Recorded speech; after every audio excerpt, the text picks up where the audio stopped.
Hey PC World fans, I'm here with Pierre-Loup from Valve. Please tell the fine folks what you do over at Valve. Hey, I'm an engineer at Valve. I've worked on SteamOS and our hardware initiatives as well. Okay, I also follow you on Twitter. Oh, cool. Yeah, I know you're somebody who likes to update the community, so I appreciate that. Yeah, I'm on Blue Skies these days. But, Blue Sky, yeah, okay. Follow me on follow there you too. over there. That's right. Okay, hot tip. So yeah, you have a device here. This is not a Valve-made Steam Deck though, but it is powering SteamOS. That's right. Yeah, SteamOS is fully working there, like all the experience you're used to on Steam Deck, as all the features, all the functionality. Okay, yeah, that was the big news here at the show, is that you are partnering. Valve is partnering with Lenovo with this Go S to have a powered by SteamOS operating system. I guess the first question for me is like, what are the goals of Valve to partner with external partners? Because you obviously have a Steam Deck available. Why do you need to work with other partners, I guess? Right. Well, our goals are pretty straightforward. Like PC and PC gaming, but just PC in general, is all about different hardware vendors bringing different kinds of devices to the table, right? And some of them might choose to prioritize different things. So Steam Deck, is our best attempt at providing a nice and streamlined, gaming experience there. But there's a lot of other different vendors providing different takes on what that is for them, right? And so we're interested in supporting all of those with SteamOS. Okay. So make our best effort in making sure that all those segments are working really well. Whether if you have like different controls, different battery life, different performance levels, we want to support all of that with SteamOS. Okay. All right. So we're providing SteamOS free of charge to anyone that wants to ship with it. Oh. And Lenovo is our first partner, and we're excited to bring SteamOS to this Go S to the market. Okay, so Lenovo is the first partner, but are you interested in working with other partners as well? Definitely, yeah. This is how it ended up working out. Like we found an interested party that had hardware that was a good fit in terms of timelines and compatibility with what we were working on. Okay. But we're definitely interested in working on more like that in the future. Is there any worry that like people will buy less Steam Decks and buy more of the partner devices? Not really. I don't think we see them as competitors necessarily. It's a lot of different complementary offerings. I think we're excited to see how it does in the market, and we're excited to see, going back from the feedback that we got initially when people were playing Steam on other handhelds and being like, okay, the experience is maybe not quite in terms of seamlessly getting in and out of game and being able to suspend, resume your device, and maybe not quite what they were looking for. We're excited to see how it is now that SteamOS is on there, and kind of improve that experience. This video is sponsored by Silverstone, the leader in PC case manufacturing. The latest Alta D1 is the pinnacle of modular and flexible workstation case design. Featuring multiple modules, high-grade steel construction, and substantial airflow, the Alta D1 is ready to take on the toughest hardware challenges. If the industrial look isn't your cup of tea, then give the beautiful SETA A2 a look, which supports complete backside connector compatibility. Build your next PC inside a Silverstone case.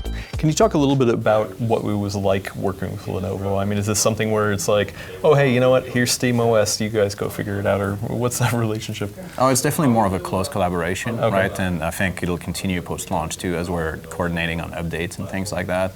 There's a lot of things like firmware updates and making sure we have great support for their onboard controls, be able to customize the lighting, the power performance target. Okay. All that stuff requires pretty close coordination. So far it's been going great. Okay, well, yeah, I mean, the configuration is definitely different in terms of, versus the Steam Deck. I mean, there's only one trackpad versus two, things like that. Like, how are you going to adapt SteamOS to kind of that's take all these controls into account? It's part of the work we're doing.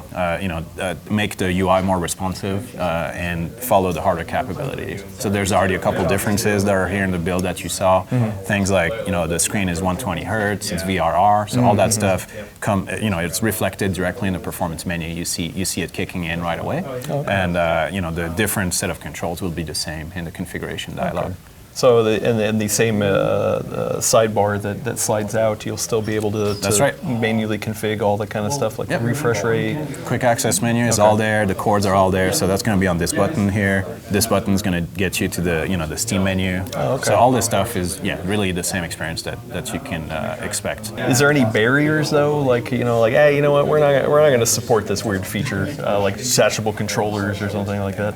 Well, none right now. I don't think we've identified anything like that. I think we should be able to support all the features that the hardware is intended to support from what we've seen.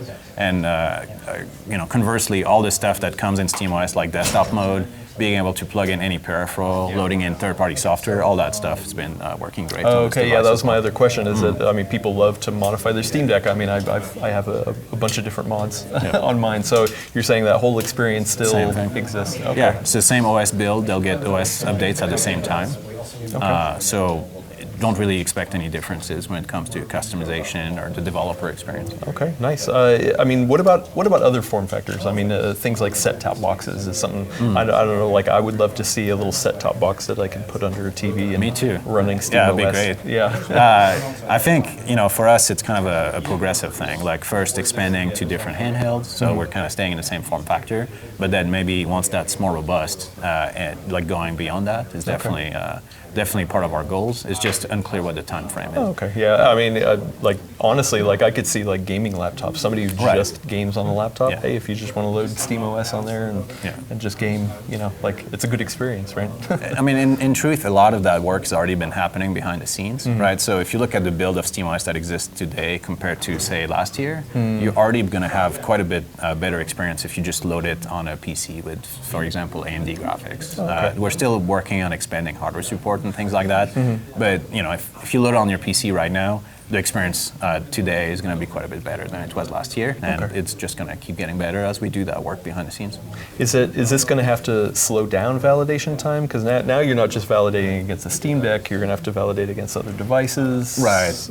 I mean, I think that we should be able to test all that stuff pretty well, and we have a pretty good, finely tuned system where we have a lot of beta channels. So first, OS updates go into the preview channel, then the beta before it gets into stable for all users, right? Okay. So there's a subset of users that always want the latest and greatest, and so it lets us catch issues early. Right, so even if something, God forbid, slipped through our testing, we're still able to catch it before it gets to all users, thanks to that program.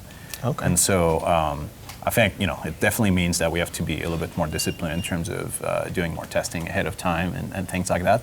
But we've been there before. We've worked on supporting SteamOS with different hardware partners in the long ago, and this is just a little bit more of that. So we're pretty familiar. And does that mean that SteamOS devices in the future you will be working with the companies directly, or is this something where it's like, hey, SteamOS, here it is, you can download it, put it on whatever your device? We have kind of a program called SteamOS Compatible, right, which definitely involves working directly with the party that would be preloading SteamOS. Okay. If an end user, they're more on the DIY side, they want to load SteamOS on their device, we don't have to get involved, but if someone is preloading SteamOS and having the SteamOS compatible brand on their packaging and all that, it definitely means like we have a close working relationship, and we'll keep working together on updates and such. Okay, awesome. I guess my last question is with supporting these new form factors and working with the different companies, does this mean that like a Steam Deck 2 doesn't really need to come out, or is that continuing to support your own hardware? Is that still something that's you want to do? definitely at the top of our list. Yeah, we'll be working on that.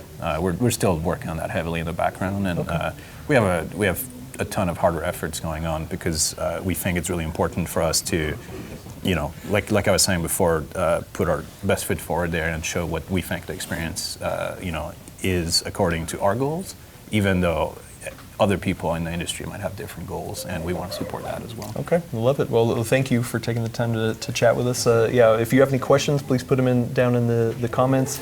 Maybe we can, I can get them forward over to you guys over at Valve. And for sure. Thank you for the work with this, and we'll catch you in the next video.